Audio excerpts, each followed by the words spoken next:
Well, hello everyone, and welcome to another episode of The Theorist, here with your host, CH307, aka Vanity Pride. And as usual, we're taking a look at Tower of God.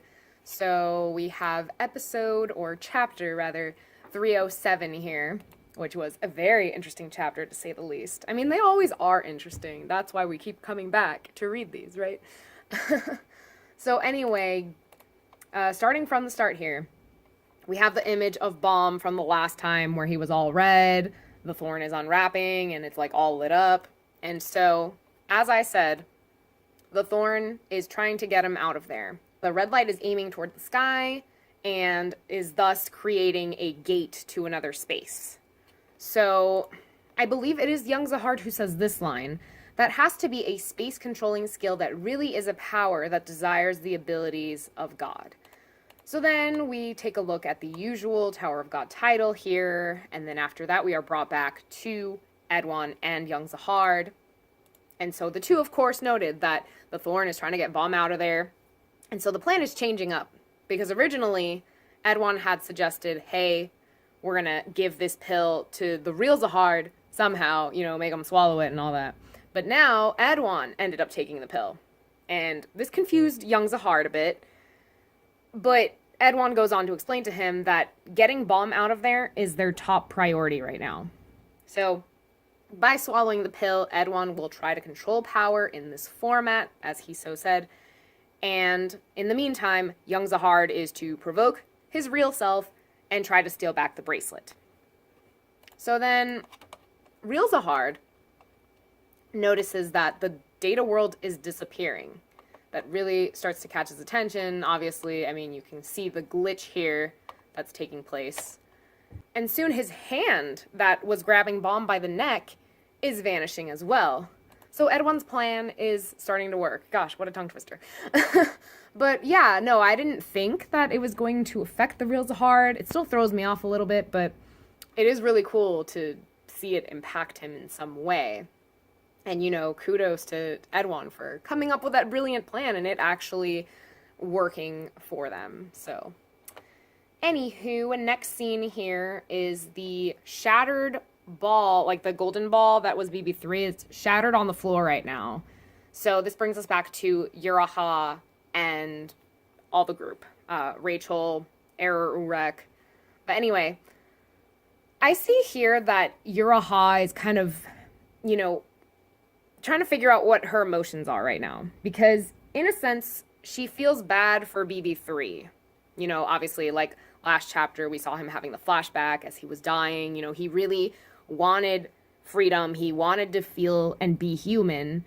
And, that's why he tried to get so close to Uraha's mom and, feel that motherly love. But Yura is still upset with him, obviously. She despises him because he did kill her mother. So it's really hard for Yura to try and, figure that out. But anyway, here in this image, Rachel sees these tentacles, right? That were the power of Zahard, or that are the power of Zahard, because he's still around. But anyway, they're aiming toward Uraha. And, I was thinking about it. I'm like, why would they want to kill her? Is it because there really is an intent to get rid of her? Or is it possibly that, they're just kind of acting... I'm trying to think of the right word right now. I can't think of it. But because her brother was her twin, and because they look alike, maybe the tentacles kind of got confused and are like, oh, hey, like that blue-haired person is still here. Kill them. But anyway, aside from that point, and then if you guys agree or not, please let me know. That I always love you guys leaving comments with your theories down in the comment section. So, go ahead and do that. I really want to know what your guys' thoughts are on this scene, too. I know there's a scene coming up that, we could do a lot of predicting for that. So I really want to know your thoughts on that, too. But I think this would be interesting to hear your guys' thoughts on this as well. But anyway, as I was saying, Urek, or Error Urek, steps in and, pretty much destroys these tentacles that were aiming for her to spare her life. It was really interesting. And so I do want to read the dialogue for the rest of the scene, starting with Urek, or Error Urek. Let me correct that. He says here, "This world is being erased." And Rachel's like, what? Something must have happened on the outside. Of course, back to error rec. That was him. And he continues here. All data is being erased quickly. Although it doesn't matter to me since I want it to be deleted anyway. Now that we're connected to the outside, you guys can use the mirror at the end to get to the outside. Run.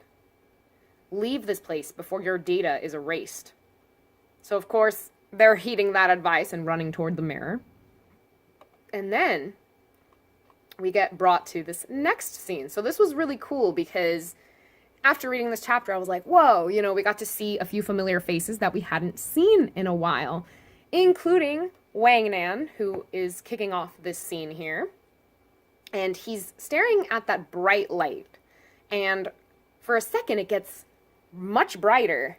And then all of a sudden, there's this sword that is floating before his eyes. Hey there, you with the seed of a king within you. Fate really is scary. You tried so hard to escape, and yet I somehow managed to drag you into this cradle. Prince of the Red Light District, I've waited a long time for you. And Wangnan's like, holy crap, it's a talking sword. Is this real? I've always wanted something like this. Uploading this kind of thing on UTV gets tens of millions of views. So let me point out that I love that YouTube is called UTV. Super cool. That will come in handy for, like, my future fanfics that I'm working on. I guess while we're talking about fanfics, go check out my AO3 page. I know I was promoting it a few months back when I was doing my Kundrasi fix for the month of February. Not March, February. There was one story that I had to kind of push back to like the first week of March because I was running out of time in February because it's such a short month. But anyway, yeah, my one-shots are there. And yeah, I really hope to, get more of my fanfics up there. I am still working on that one Kundrasi, well, a few of them, but I am trying to focus on the one that I had come up with ideas for first. So, hopefully soon, I'm a little nervous wreck sometimes because I'm like, I don't know if people are going to like it. And then, I'm very like perfectionist. So it's like, I want to have the details right. I want to do a lot of research, to get things right and well described and all that. So yeah, but anyway, back on track here. So I love that Wangnan says here, it's like Excalibur, which is super cute. All right, so anyway, the sword continues. Always sad, but with a smiling face. Sure, that's how you've lived. But at this rate, you'll end up losing even more things. So this shocks Wangnan. If you see this picture of him here, like, he's like taken aback by what the sword is telling him, So the sword continues and says, let's make a deal. Promise me that you'll kill just one person I want. Then I'll give you the power to protect everything. Even now, your companions and the people in this world are in danger of dying. The hidden floor is disappearing. In just a bit, this data world will return to being nothing. If they don't get out of here before then, which I'm going to pause here real quick. So we saw a few images of Yuhan Sung and group. Here's Andrasi with Candy. And then this image was very intriguing to me because it shows Rachel, but it's like half of her. Like you'll see here, there's like a whole glitch effect here with the real Rachel and then her Icarus persona, right? So, like I said, I doubt she's going to be able to get out of this world looking like Icarus. She's going to return to the world looking like Rachel. I mean, it probably comes as no surprise. I kind of suspected that would happen. Because honestly, like, how can BB3 have been so sure that she was going to be able to get out looking like Icarus? It's never been done before. It's like if, he managed to escape before and, took someone with him that was in Rachel's shoes, and he experienced that and somehow ended up back here, I would totally understand that. But it's like, if you're trying something for the first time, you can't be 100% sure about it. So, anyway, poor BB3. Rest in peace, my dude. But anyway, continuing on with the sword here. Here's an image of Kun and Rock. This confuses me a little because I don't know. It looks like Kun is floating, but he's probably just laying on the floor. Right, because Rock is standing, so... Sorry. It does look like he's floating, though, if you look.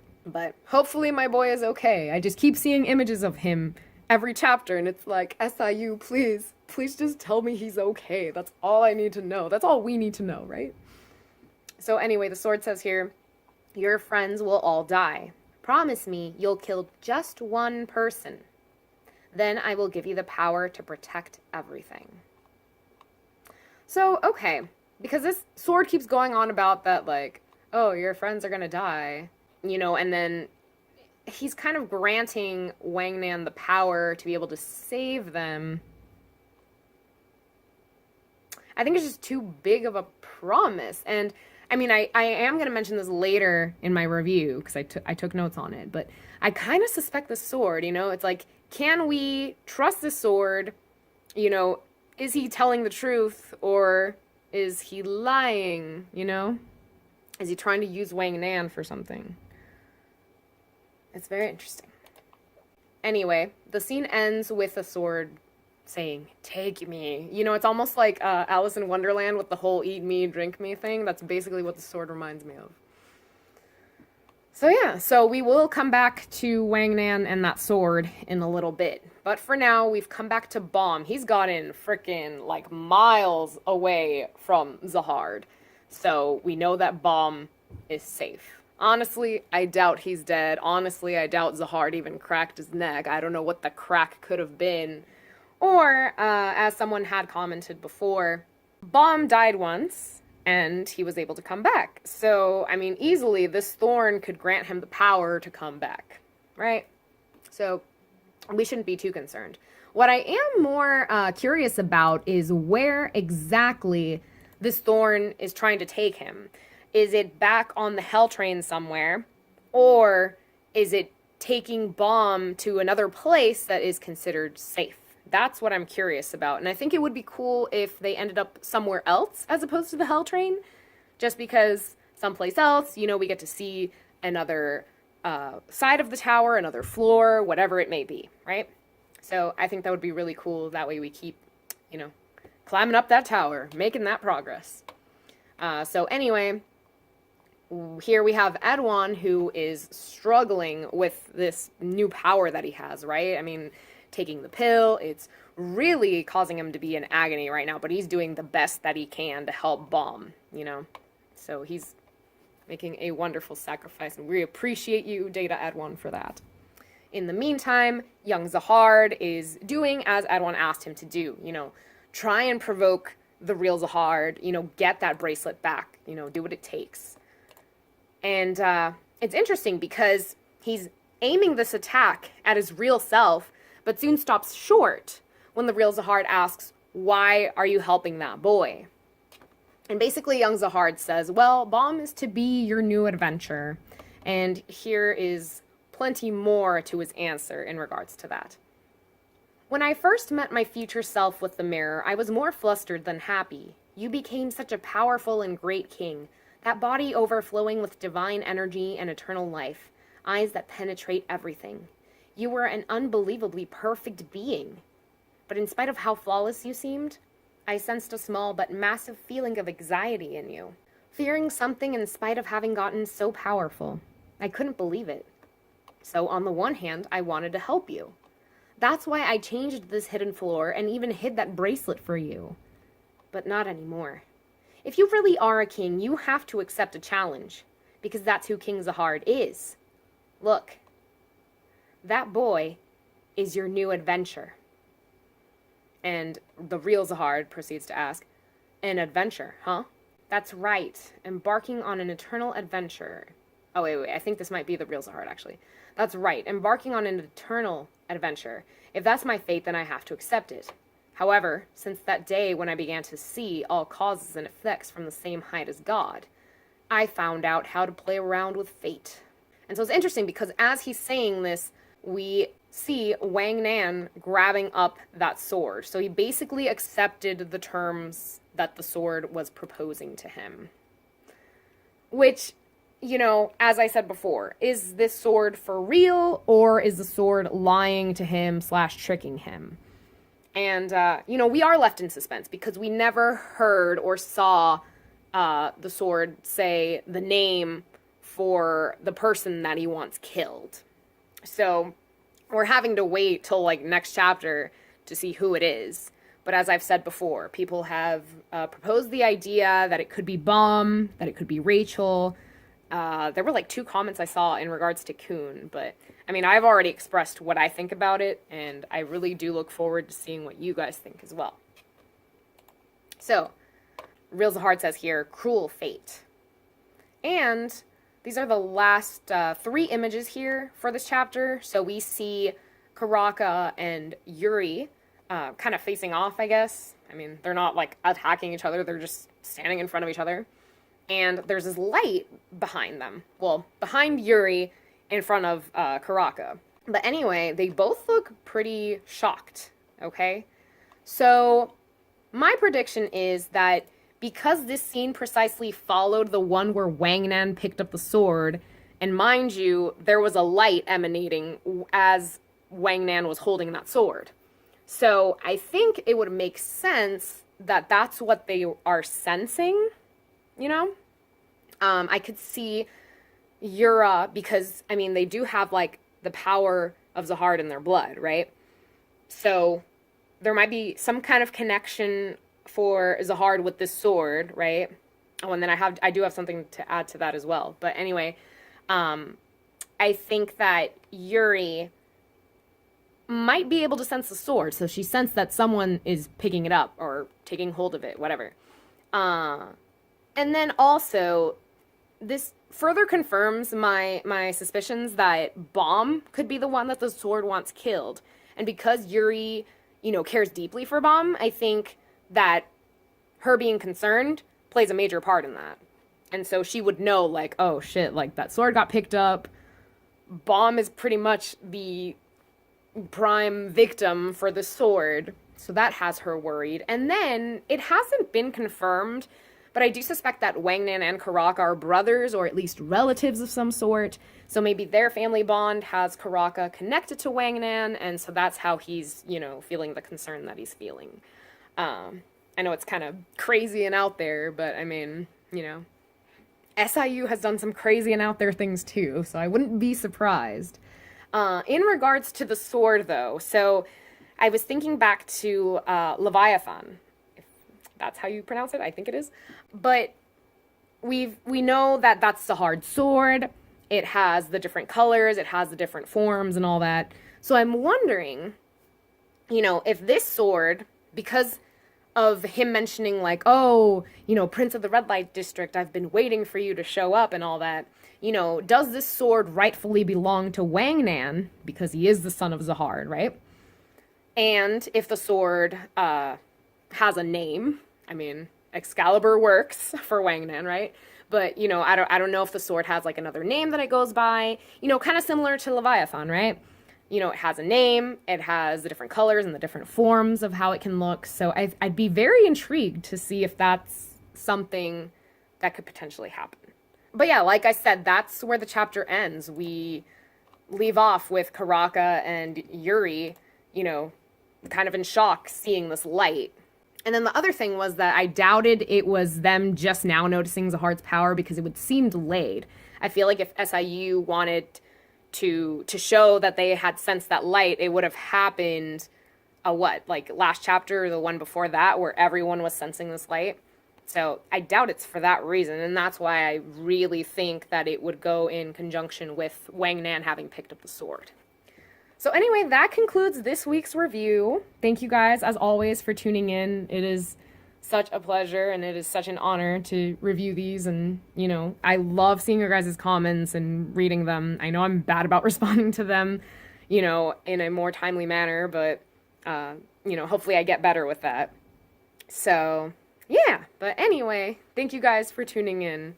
It really means a lot, and I look forward to what will happen next chapter. So, I will catch you guys all then. Peace.